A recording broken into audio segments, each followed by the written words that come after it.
മൃദംഗനാദം എന്ന പേരിൽ പ്രശസ്ത നടി ദിവ്യ ഉണ്ണിയുടെ നേതൃത്വത്തിൽ മൃദംഗ വിഷൻ സംഘടിപ്പിച്ച നൃത്തപരിപാടിക്കിടെയാണ് കൊച്ചി കലൂർ സ്റ്റേഡിയത്തിലെ ഗ്യാലറിയിൽ നിന്ന് ഉമാ തോമസ് MLA വീണ് ഗുരുതരമായി പരിക്കേറ്റത്. സംഭവത്തിൽ സ്റ്റേജ് നിർമ്മിച്ചത് അനുമതിയില്ലാതെയെന്നാണ് GCDA അധികൃതരുടെ വിശദീകരണം. സ്റ്റേഡിയത്തിൽ GCDA പരിശോധനയും നടത്തി.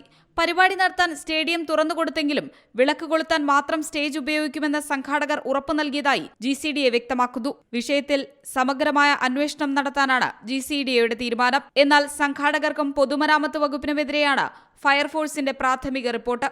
മന്ത്രിമാർ ഉൾപ്പെടെ പങ്കെടുത്ത വേദിയിൽ പ്രാഥമിക സുരക്ഷാ ക്രമീകരണങ്ങൾ പോലും ഉണ്ടായിരുന്നില്ലെന്നാണ് റിപ്പോർട്ട്.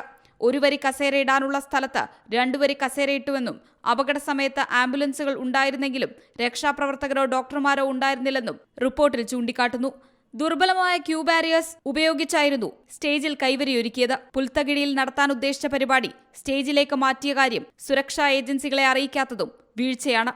സ്റ്റേഡിയത്തിൽ അപകടം നടന്ന ഭാഗത്തെ സ്റ്റേജ് പൊളിച്ചുമാറ്റരുതെന്ന് പോലീസും ഫയർഫോഴ്സും സംഘാടകരോട് ആവശ്യപ്പെട്ടിട്ടുണ്ട്. സുരക്ഷാ മാനദണ്ഡങ്ങൾ പാലിക്കാതെ നൃത്തപരിപാടി നടത്തിയതിന് സംഘാടകർക്കെതിരെയും സ്റ്റേജ് നിർമ്മാണ കരാറുകാർക്കെതിരെയും പാലാരിവട്ടം പോലീസ് കേസെടുത്തിട്ടുണ്ട്.